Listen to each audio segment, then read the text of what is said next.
So I was thinking about the movie, it's a Pixar movie called Inside Out, and it's about this family and primarily this young girl. And what you get to see is all the different characters that live inside of her head, um, helping her make sense of the world and make sense of her experience. And some of them are emotional, and some of them are very rational, and they're all trying to help her navigate the world and make sense of the world. And I think this is a pretty good model of what often goes on inside of our heads. We have different parts of ourselves, or you could think of it that way, that motivate us, and some parts that are cautious, and some parts that are supportive, and some parts that are critical. And the more we can get them to work together and work as a team, the better off we are, and the more we can move in a unified direction. And I know that at different times in my life, I was not in harmony with the different inner parts of myself, and it can still come up from time to time. But I would say, I think when I was younger, I fought against what might be going on inside, rather than trying to understand what was going on, and really honor different aspects of myself. And my assumption now is that anything that's going on inside is trying to do something good and purposeful for me, and that if I can understand that, I can hopefully find ways of moving forward that work for all the different parts of me. And sometimes it does take really dialoguing with an inner part, or distinguishing something that's a genuine inclination on your part versus an internalized message from our upbringing or from teachers. And noticing what aspects of myself do I really want to keep and honor and grow, and what parts do I want to say, okay, I got the message, and I no longer want to live in that particular mantra or that particular incantation. But basically, I do my best to start from a place of curiosity and welcoming whatever is showing up. And I find it really useful to separate what's the internal drive or motivation from what's the behavior, or what's showing up in me. So, for example, if I get really angry too easily, I might question that and think, okay, that's not good. I shouldn't do that. But if I get curious about, what's the positive drive behind that, I might realize that I feel threatened, and I feel a need for stronger boundaries, and that's something that I can get behind.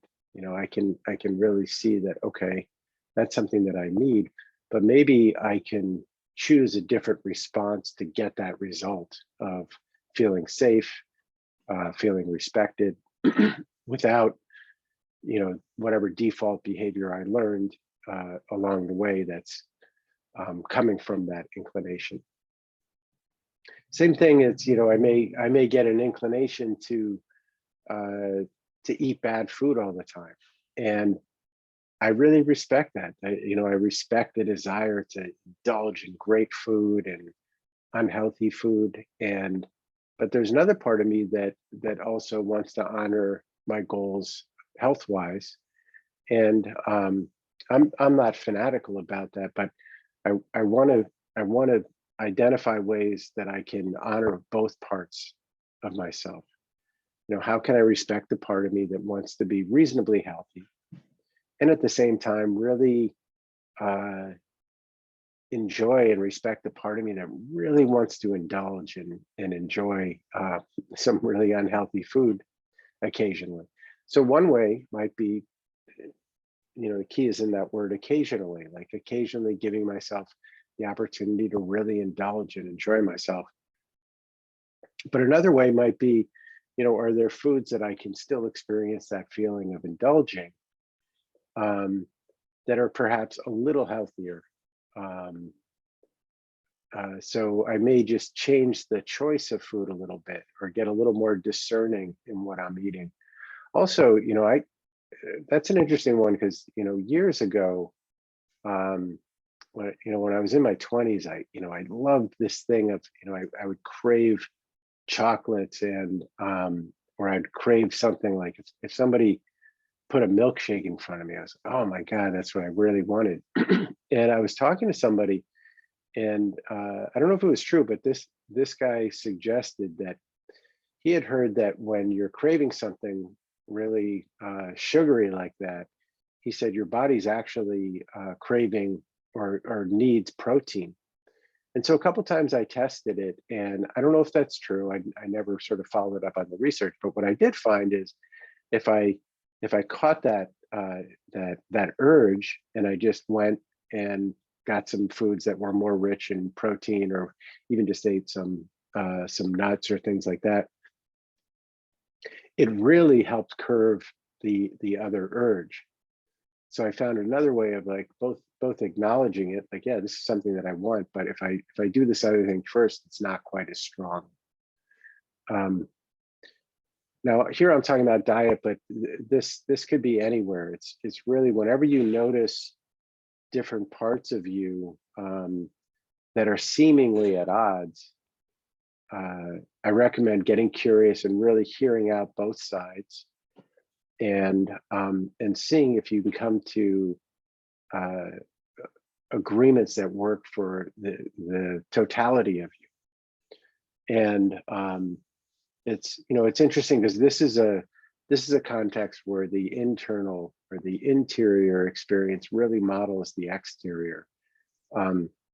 Sometimes it's easier for me to negotiate internally than it is in a group setting. Sometimes in a group setting, I want to be stubborn and I want to argue, and sometimes it's easier for me to negotiate in an external case, and harder internally.